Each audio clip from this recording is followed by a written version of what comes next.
Let's English with K.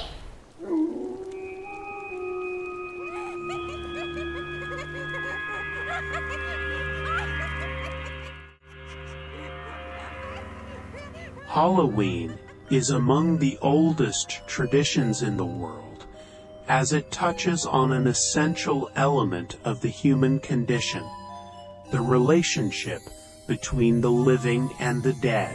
The observance evolved from ancient rituals marking the transition from summer to winter, thereby associating it with transformation, which is still a central theme of the holiday.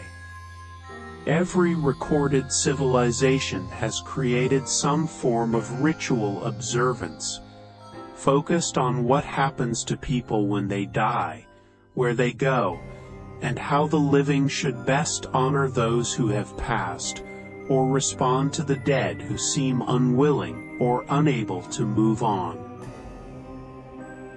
Countries around the world today celebrate Halloween in one form or another, from Mexico's Day of the Dead to China's Tomb Sweeping Day. The modern-day observance of Halloween in countries such as the United States and Canada, where this tradition is most popular, share in this ancient tradition, even though some aspects of the holiday are relatively recent developments and can be traced back to the Celtic festival of Samhain. Christian groups through the years have routinely attempted to demonize and denigrate the observance, in part by repeating the erroneous claim that Samhain was the Celtic god of the dead, and Halloween his feast.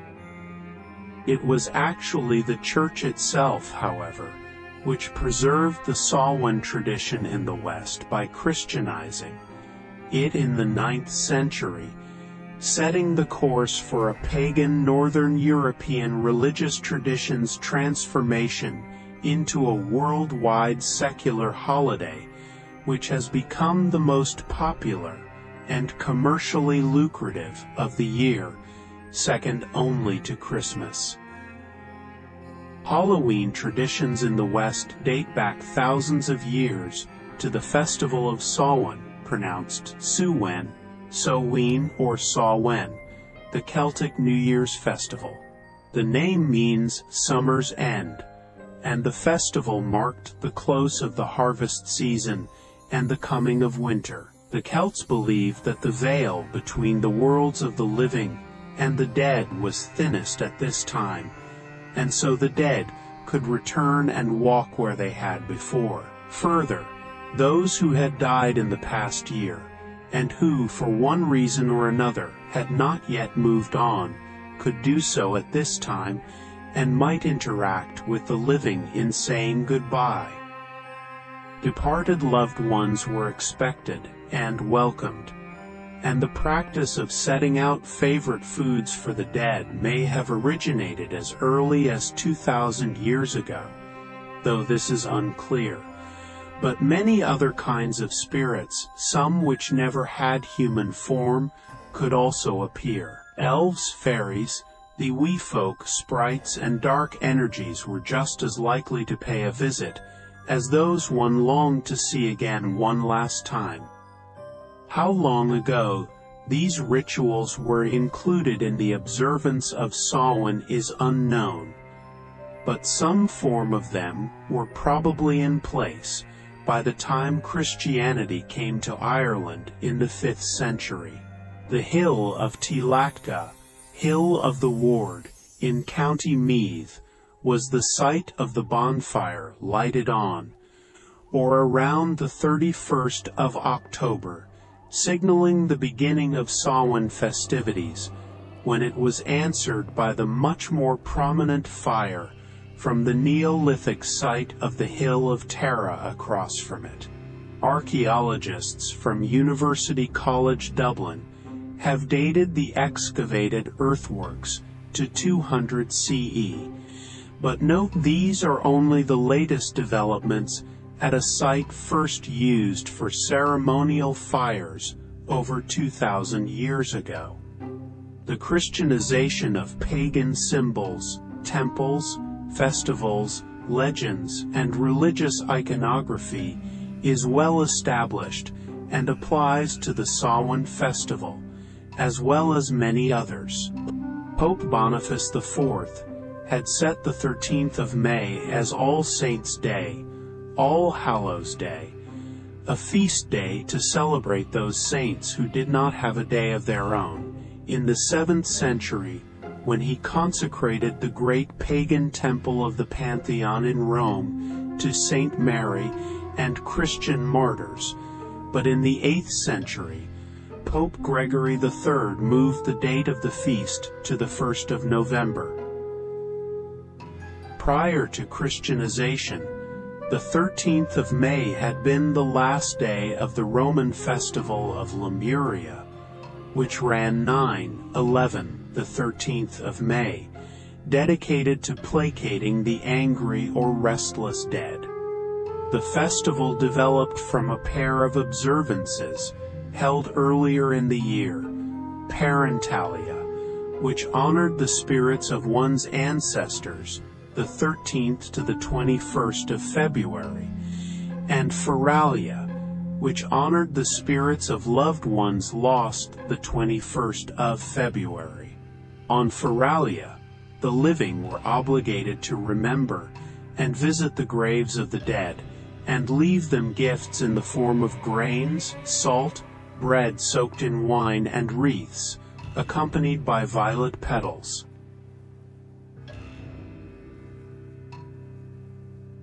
As it was with Parentalia, Feralia, Lemuria, and many others, so it was with Samhain. Previously, the Samhain festival was associated with all those who had gone on before, with the earth, and the change of the year. This transformation was marked by celebration and communal activities. Once the festival was Christianized, All Hallows' Eve became a night of vigil, prayer, and fasting in preparation for the next day, when the saints were honored at a far tamer celebration. In the 17th century, Guy Fawkes Day added a new component to the development of Halloween. On the 5th of November 1605, a group of dissident Catholics tried to assassinate the Protestant King James I of Britain in an attempt known as the Gunpowder Plot. The attempt failed, and one of the group, Guy Fawkes, was caught with the explosives beneath the House of Lords, and although he had co-conspirators, his name attached itself famously to the plot. When the British came to North America, they brought these traditions with them. The Puritans of New England, who refused to observe any holidays which might be associated with pagan beliefs, including Christmas and Easter, kept the observance of Guy Fawkes Day on the 5th of November as a reminder of their supposed moral superiority to Catholics. Guy Fawkes continued to be celebrated up until the American Revolution of 1775 to 1783. The rituals of Samhain arrived in the United States less than a century later, with the displacement of the Irish in 1845 to 1849 during the Potato Famine. The Irish, largely Catholic, continued to observe All Hallows' Eve, All Saints' Day, and All Souls' Day, along with the practice of souling. But these festivals by now were infused with folk traditions, such as the jack-o'-lantern. The jack-o'-lantern is associated with the Irish folk tale of Stingy Jack, a clever drunk and con man who fooled the devil into banning him from hell, but because of his sinful life, could not enter heaven. After his death, He roamed the world carrying a small lantern made of a turnip, with a red-hot ember from hell inside to light his way. Scholars believe this legend evolved from sightings of will-o'-the-wisp, swamp and marsh gases which glowed in the night. On All Hallows Eve, the Irish hollowed out turnips and carved them with faces, placing a candle inside, so that as they went about souling on the night when the veil between life and death was thinnest, they would be protected from spirits like Stingy Jack. The basics of Halloween were now in place, with people going from house to house, asking for sweet treats in the form of the soul cakes, and carrying jack-o'-lanterns. Shortly after their arrival in the United States, the Irish traded the turnip for the pumpkin as their lantern of choice, as it was much easier to carve. Guy Fawkes Day was no longer celebrated in the United States, but aspects of it attached themselves to the Catholic holidays of October, especially vandalism. Only now it was indiscriminate. Anyone's home or business could be vandalized around the 31st of October. This tradition continued in North America throughout the 1930s, was interrupted by World War II owing to the sugar ration, which dramatically cut the candy supply, and re-emerged in the late 1940s. The familiar tradition of the present day dates to the 1950s, and has steadily become popular in other countries, following the same basic paradigm. Today, Halloween is not generally associated with any particular religion or tradition, and is commonly viewed as a secular community holiday, primarily focused on the young, and a boon for businesses offering candy and decorations, as well as the entertainment industry, which releases films, TV specials, and books on paranormal themes. For many neo-pagans and Wiccans in the modern day, however, the holiday continues to be observed as closely as possible, as it was in the ancient past. The central theme of Samhain was transformation. The year turned from the light days to the dark. The dead crossed over into the land of the living, or moved on to the other side. People disguised themselves as other entities, and entities might appear as people. Animals were slaughtered and turned into food, while grains, fruits, and vegetables were similarly transformed for winter storage, and wood and bone went up in the flames of the bonfires as smoke.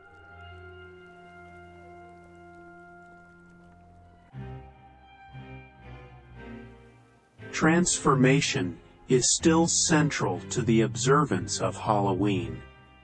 The mask and costume transforms the wearer from their everyday life to another persona. For a night, one becomes Darth Vader, or a zombie, or the Great Pumpkin. The best known and most popular costumes also touch on transformation. The werewolf is a human who changes into an animal. The vampire can vanish into smoke or become a bat. Ghosts were once people. The transformation was often frightening, but could also be inspiring. The werewolf figure developed in response to fear of animal attacks, and the vampire, perhaps, as a response to the fear of the angry dead who returned to torment the living. In these cases, however, and many others, it was within human power to kill the monster, and so their legends can empower people to recognize their own strengths in the face of perilous circumstances. The masks of Halloween and the present-day traditions represent this same theme and touch on the most basic aspects of the human condition and the ancient observance of Samhain. The costumes people wear represent fears and hopes in the same way the people centuries ago wore their masks to deter unwelcome spirits and experiences while anticipating joyful reunions with loved ones. Many of the costumes represent the universal fear of death and the unknown which, for a night anyway, is mastered as one becomes that which one would normally dread, and transformed, neutralizes that fear. At its most basic level, Halloween is, or can be, a triumph of hope over fear, which is most likely what it also meant to the ancient Celts at Samhain thousands of years ago.